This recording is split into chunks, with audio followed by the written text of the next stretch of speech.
Hello everyone and welcome back to Travel with Alexander. And wow, a lot has happened in the last few months. I know I've said that before, but wow.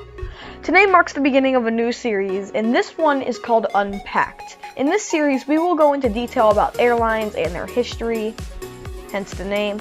For today's episode of Unpacked, we will be going and talking about the only airline I reviewed 4 times on the channel in the last year, and that airline is Alaska Airlines.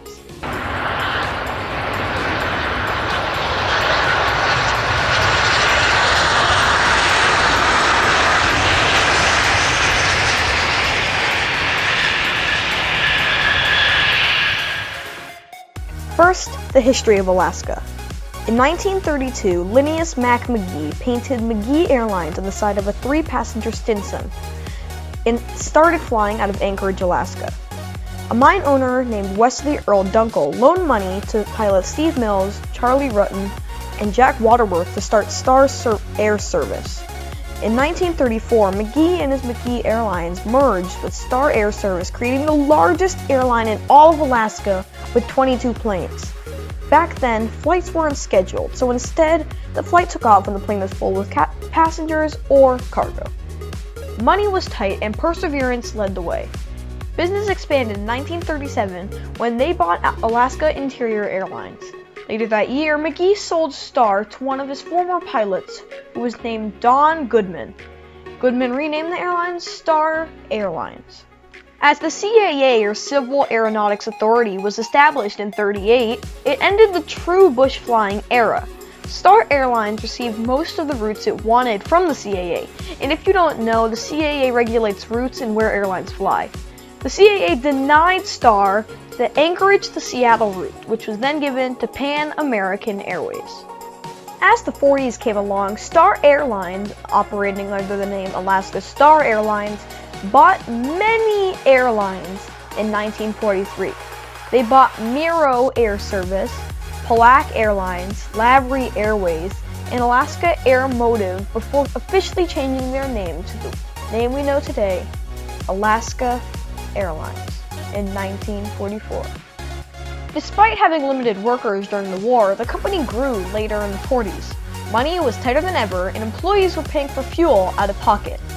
In the late 40s, charter operations overshadowed scheduled service, and Alaska became the largest charter operator in the world.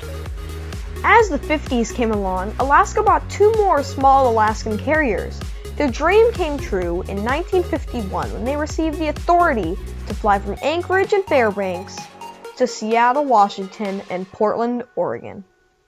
Does anyone else think it's kind of ironic that Seattle and Portland are now their biggest hub? Skipping ahead 50 years to the 2000s, Alaska started flying to larger cities within the US. These included Boston, Chicago, Dallas, Denver, Miami, Newark, Orlando, and Washington, D.C. Within that time period, they also switched to an all 737 fleet for greater fuel efficiency. Just to clarify, a lot did happen within the 50-year period we skipped, but most of it was the same as the 50s and 60s. So fast forward 20 years from 2000, Alaska transitioned from paper checklists to iPads, added self-tag stations for baggage, updated their logo, and have done a lot more to make the airline feel a lot more modern. Now that we've finished the history part, let's talk about the planes in Alaska's fleet. Now the plane you just saw land was the Alaska 737-800. Alaska has 61 of the planes in its fleet as of today. The plane you're looking at now is the ERJ-175 from Embraer.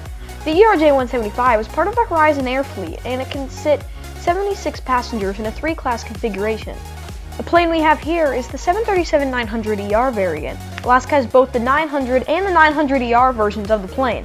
Next up, we have the 737-700. This plane is the smallest of the 737s that Alaska has in its fleet.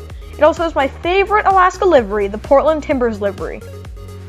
When Alaska bought out Virgin America in 2016, they also acquired all of their aircraft. These planes are part of the A320 family.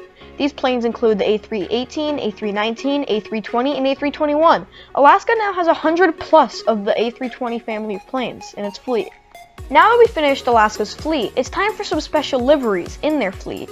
Here are some of my favorites. Here, we have the More to Love livery. Alaska has this livery on a 737-900 and an A321. This livery has been placed to honor the joining of Alaska and Virgin America. The planes still fly to this day. This next one isn't a particular plane, but a whole fleet of planes. These are the Disney planes. Alaska has a whole lot of these kind of planes in its fleet. From Mickey and his friends to the Incredibles, their Disney planes always have something cool to offer. And that is all for this week's video. Thank you guys so much for watching. I hope you guys enjoyed this video. I will be going to the Oregon coast in the coming days, so stay tuned for those videos. There's going to be a lot of fun content there. And yeah, that's all for this week's video. And thank you guys so much for watching, and see you next time at the coast on Travel with Alexander.